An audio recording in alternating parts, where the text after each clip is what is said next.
Cover the City project started basically in 2013. I was taking my son to school one day, or daycare, and I noticed a gentleman sleeping behind the High Point Krispy Kreme. I felt a calling to help him in some way, in any way. What happened was I put a call out to my friends and said, hey, we need to help this gentleman. Let's do what we can, just to show that we care, because it seemed like he needed that kind of push. We got him coats and blankets and food and gift certificates to restaurants. We actually even got him a stay at a hotel so that he could clean himself up. I never got to meet this man because literally a couple days later, everything was gone. In my heart, I felt like it was the push that he needed to know that somebody cared about him and that he could get his life back on track. After that, we partnered up with the local homeless shelter here, and they told us that they never got blankets donated, and thus really formed Cover the City project. And it was really supposed to just be a project, a one-time thing, but now here we are 8 years later,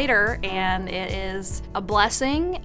We are all over the country in several different states and different cities, and all we are doing is trying to cover cities literally and physically with warmth and love. We are basically a blanket drive. We are the behind-the-scenes people who get those on the front lines. We have Open Door Ministries, we have the Salvation Army Center of Hope, we have the Arthur Cassell Transitional Housing, where men are transitioning from homelessness to housing. So we are the behind the scenes that help them get what they need for those people.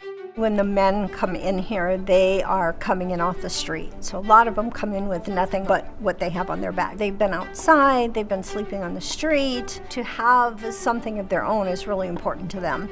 So, and because of our collaboration with Cover the City, we're able to let them take those blankets when they leave. We do cycle through men often, and so that need is always there. When I started 6 years ago, we were really low on everything. We needed sheets, we needed blankets, we needed pillows. When they kind of paraded in with this SUV full of blankets, I felt really overwhelmed. It was really a blessing. For the last 7 years, we have collaborated with Cover the City, where Cover the City has collected blankets and brought them to the Salvation Army so we can share those with people in need when they come to our office. So anyone who comes in who expresses a need, having a heating emergency, or needing, something warm to take home with them, a lot of times that's a comfort item, is to have a blanket with them. And this is one of those programs who helps us tremendously in the winter and then all throughout the year when we have this need where people are in need of blankets and in need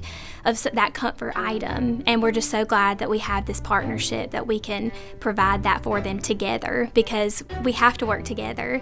And this time more than any, to help people in need is so important for us to work together.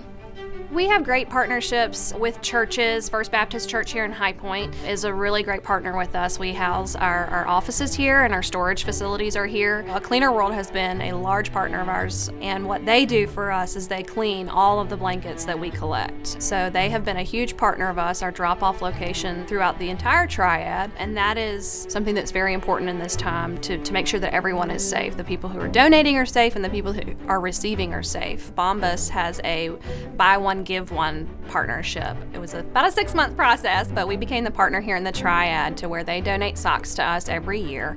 And that is another thing that we give warmth with to our homeless shelters. And basically they donate about 3,000 to 5,000 pairs of socks to us every year. We have great partnerships with Walmart, with Thomas Built Buses, Go Forth, obviously, and just lots of different places that understand the need and know that we're there to fill it. Me and Amanda, we've been in communication on social media for a while now, but once we started the Community Spotlight program, I thought that this would be a perfect opportunity to be able to help and support. Every November, they host a blanket drive, so I thought it would be really cool if we could get everyone at Go Forth to participate in that. So we made a goal that we could reach over 100 blankets, and we have succeeded. We now have over 200 blankets that we'll be giving back to Cover the City.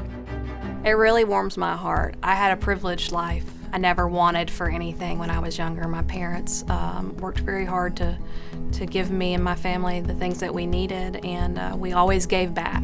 We always volunteered. Both my parents were big into volunteering, and so it's something that I've always done, but I've never done it on this level. Anytime we get low, all I have to do is pick up the phone and call the office, and they come right over. It's been a great relationship between the two of us over the years, so it's very necessary, and we just love it. And the quality of blankets that we get is always really great. We want to be able to impact everyone's lives, and we take pride in our service, and ultimately we just want to be able to make everyone's lives better. I'm just so happy that we were able to meet with Amanda, and just everything that she has done has been tremendous. I mean, she's an awesome person. So this has been one of the most challenging years in history. We're just glad that we can be here and that we can help, and we have support from our partners all over the city of High Point, including Cover the City, that we have these resources available so we can help them in this time of need. Warmth is something that you don't think that people don't have. I know for me, several years ago, 8 years ago, it wasn't something that I really thought about. To this day, after 8 years, people are struggling and people do need help. Sometimes we just get so caught up in life that we don't see that.